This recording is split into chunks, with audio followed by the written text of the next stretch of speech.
Hello दोस्तों, आज की कक्षा में हम लोग यूपी टेट के हिंदी सब्जेक्ट में इम्पोर्टेंट क्वेश्चन जो पूछे जाते हैं उसको देखेंगे। तो आइए हम लोग देखते हैं यूपी टेट के जो इम्पोर्टेंट क्वेश्चंस होते हैं। तो पहला क्वेश्चन है कि कमल का पर्यायवाची शब्द। तो कमल के पर्यायवाची शब्द इसमें देखिए, पलाश तो होगा नहीं, कदम भी नहीं होगा, कचनार भी नहीं होगा, यहाँ पंकज होगा। ठीक, तो कमल की पर्यायवाची शब्द पंकज। इसके अलावा कमल का होता है पर्यायवाची शब्द जलज, नीरज, पंकज भी होता है और सरोज भी होता है।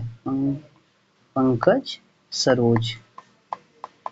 ठीक, तो चलिए अगला क्वेश्चन देखते हैं।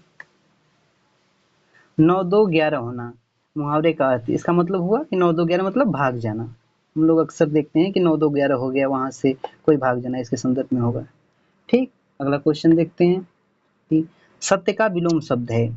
सत्य का मिथ्या। मिथ्या मतलब एक तरफ से झूठ बोलना, एक तरफ मिथ्या मतलब झूठा एक तरफ से हो जाएगा, लेकिन यहाँ सत्य का विलोम शब्द होगा असत्य होगा, क्योंकि ऑप्शन में यहाँ पे झूठ भी दिया है, ये भी देखा जा सकता है, ये भी सत्य हो सकता है, और मिथ्या ये दूसरे संदर्भ में लिया जाएगा, लेकिन ये सही नहीं होगा। सबसे अप्रोप्रिएट यहाँ पे असत्य होगा। अगला क्वेश्चन है कि जिसे जीता ना जा सके, अर्थात जिसे जीता ना जा सके, यहाँ पे हो जाएगा अजेय। पांचवा क्वेश्चन है विद्यार्थी शब्द में कौन सा समास है। तो जैसा कि हम लोग जानते हैं, समास होता है, द्वंद्व समास होता है, द्विगु समास होता है, बहुव्रीहि समास होता है, अव्ययी भाव समास होता है, तत्पुरुष समास होता है। तो यहाँ पे विद्यार्थी में होगा तत्पुरुष समास होगा। अब यहाँ पे विद्यार्थी चूंकि जब तत्पुरुष समास हम लोग पढ़ते हैं तो उसमें उसके कई भेद होते हैं, उसको कारक से लिंक किया जाता है, जैसे कि कर्ता तत्पुरुष समास, कर्म तत्पुरुष समास, करट तत्पुरुष समास। इसी प्रकार यहाँ पे विद्यार्थी हो जाएगा। विद्यार्थी में होगा विद्या के लिए अर्थी, अर्थात यहाँ के लिए होगा, यानी के लिए यहाँ संप्रदान होगा, यानी संप्रदान तत्पुरुष समास इसमें होगा। अगला क्वेश्चन है कि दुर्जन में उपसर्ग है। दुर्जन में यहाँ पे दुर होगा। यहाँ पे दूर इसलिए नहीं होगा क्योंकि इसमें देखिए यहाँ पे हल्का र इसमें आ रहा है, इसलिए यहाँ पे पहला ऑप्शन नंबर ए ज्यादा सही होगा। और अगला क्वेश्चन है कि ईमानदार में प्रत्यय है। ईमानदार मतलब होता है जो शब्द के अंत में जुड़ा हो, तो यहाँ पे दार, दार शब्द है जो यहाँ पे प्रत्यय होगा। अगला क्वेश्चन है कि राम ने पत्र लिखा वाक्य में कौन सा कारक है।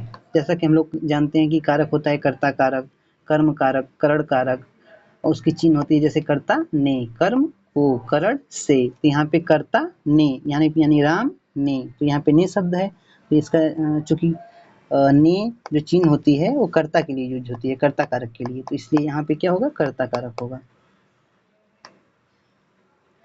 सूर्य का पर्यायवाची शब्द है, तो यहाँ पे दिनकर होगा। इसके अलावा सूर्य का होगा दिनकर, भास्कर, भानु, दिवाकर। ये सारी चीजें सारे शब्द सूर्य की पर्यायवाची हैं। ठीक, तो यहाँ पे सूर्य का पर्यायवाची शब्द ऑप्शन नंबर ए सही हो जाएगा, दिनकर। अगला क्वेश्चन है कि भाषा शिक्षण का उद्देश्य है केवल व्याकरण पढ़ना, यहाँ पे गलत हो जाएगा। केवल परीक्षा पास करना, ये भी निगेटिव है। तीसरा होगा सुनना, बोलना, पढ़ना और लिखना, यानी कि LSRW, यानी कि चारों कौशलों का विकास करना, यही शिक्षा का एक तरफ से भाषा शिक्षण का उद्देश्य हो गया, यानी कि ऑप्शन नंबर सी सही होगा। ठीक, और बस, तो हमारे क्वेश्चन की लिस्ट खत्म हो गई। चलिए मिलते हैं अगले वीडियो में, धन्यवाद।